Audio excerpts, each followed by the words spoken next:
compare yourself to who you were yesterday, not to who someone else is today.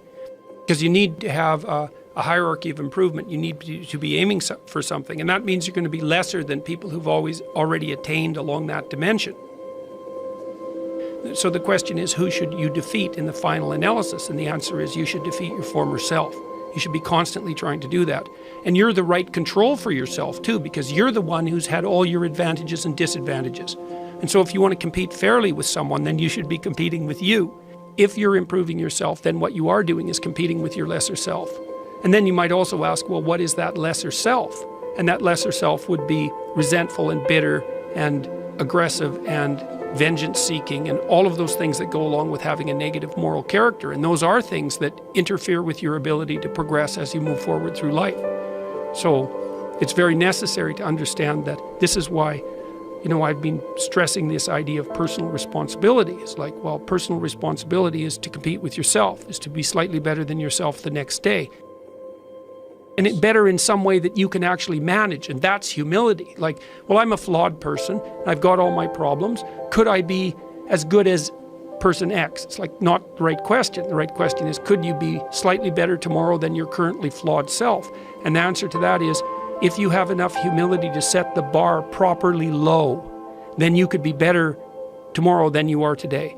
And you might say, well, what's the right way of being in the world, if there is such a thing? And it's not acting according to a set of rules. It's attempting continually to transcend the flawed thing that you currently are. And what's so interesting about that is that the meaning in life is to be found in that pursuit. So I've been laying that out in these discussions too, because I say, well, the fundamental issue is that life is tragic and difficult, very tragic and difficult for everyone. And it's also tainted by malevolence, because no matter how things are tragic and difficult, but there's always some stupid thing that you could do or someone else could do that could make it even worse than it has to be. And so that's life. And you need an antidote to that, because that can embitter you. Constant contact with that. Just the tragedy, but the tragedy combined with betrayal and malevolence, that makes it even worse, especially if it's self-induced. Okay, so you need something to set against that so you don't get bitter and resentful. Well, what do you set against that? Doing something worthwhile. By your own definition, say. You need some reason to get the hell out of bed on a terrible day because you've got something good to do. Well, what's the best thing you can do? Transcend your current wretched and miserable self. There's meaning to be found in that, and that's a meaning that's associated with responsibility. One of the things that I've been trying to lay out clearly is that life is hard. It's tainted by malevolence and betrayal. That can make you bitter. You need a meaning to offset that. Where's the meaning to be found? Not in rights, not in impulsive pleasure, but in responsibility. You take responsibility for yourself, so you take care of yourself. If you're good at it, you have some excess left over to take care of your damn family.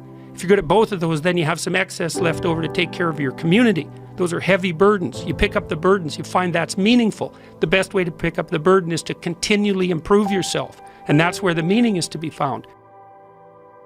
And so that meaning is in the continual self-transcendence. That's letting your old self die and the new self be reborn. Even if things are going really well for you now, there's going to be a time in the future where things are rough. You're going to be ill, family member's going to be ill, a dream is going to fall apart, you're going to be uncertain about your employment status. Like the flood is coming, right? The apocalypse is coming. It's always the case in life. And you have to be prepared for it. And the question is how to prepare for it. And the answer to that is to find a way of being that works even under the direst of circumstances.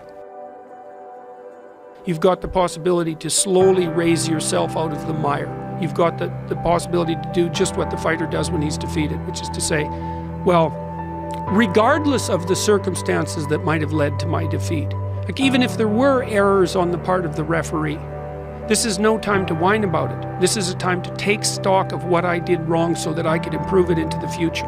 And that's the right attitude. The point is, your best strategic position is, how am I insufficient and how can I rectify that?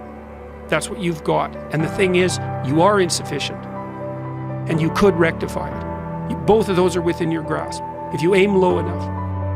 And I don't mean don't aim, and I don't mean don't aim up, but you have to accept the fact that you can set yourself a goal that you can attain, and there's not going to be much glory in it to begin with. Because if you're not in very good shape, the goal that you could attain tomorrow isn't very glorious. But it's a hell of a lot better than nothing, and it beats the hell out of bitterness, and it's way better than blaming someone else. It's way less dangerous. And you could do it. And what's cool about it, it's one step on a very long journey. And it starts to compound on you. So a small step today puts you in a position to take a slightly bigger step the next day. And then that puts you in a position to take a slightly bigger step the next day. And you do that for 2 or 3 years, man, you're starting to stride. I don't know how many people have come and told me. It's so strange. They said, well, I started making my bed and that made all the difference. It's like, well, yeah, you decided to aim up, man. And the first concrete instantiation of that was that you made your bed. And you think, well, that's nothing heroic. It's like, no, but aiming up is heroic. That's something. And then lowering yourself to the point where you're not above the mess in your room. You know, you're not superordinate to that. You lower yourself so that you straighten up. You're grateful for what you have right in front of you, and you take care of it and you put it in order. It's like all of a sudden things start to get better. And one of the reasons that audiences are responding to what I've been saying in my lectures and what I've been writing about is that I don't tell people that they're okay the way they are. No, I say, no, you could be way more than you are. And they're relieved about that, you see, because if you're in a dark and terrible place and someone says you're okay the way you are, then you don't know what to do about that. It's right. Like, no, I'm not. I'm having a terrible time and I'm hopeless. You're okay the way you are. Well, then what? That's it? That's where I am? And what do you want to tell a young person? You're 17. You're okay the way you are. It's like, no, you're not. You got 60 years to be better. And you could be way better. You could be incomparably better across multiple dimensions. And in pursuing that better, that's where you'll find the meaning in your life. And that will give you the antidote to the suffering. This is the trick, though. You have to pick a path of discipline. What path of discipline you have to pick is a different issue. So there could be a rule. The rule might not be follow this rule.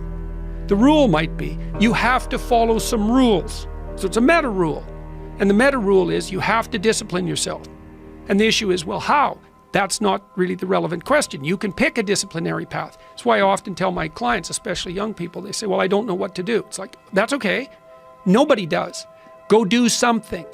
Do the best thing that you can think of. Put the best plan you have into practice. It's not going to be perfect, and it will change along the way.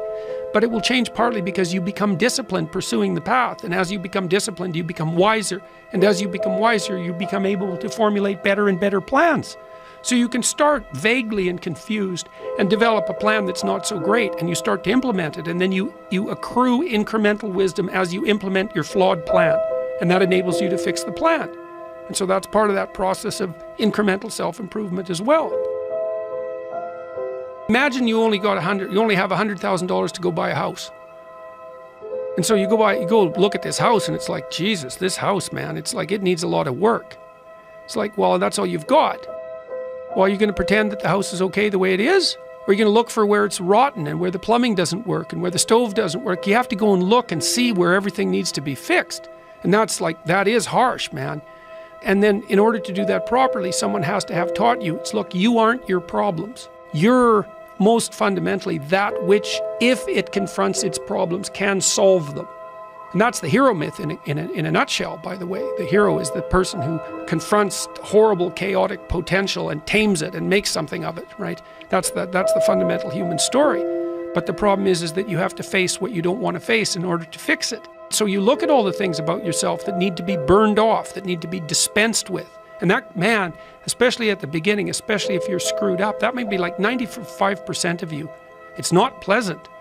But if you know that you're the thing that can transcend your problems, most fundamentally, if you know you're the thing that, if it faces the problems, can transcend them, then you have the faith that would enable you to take stock of who you are.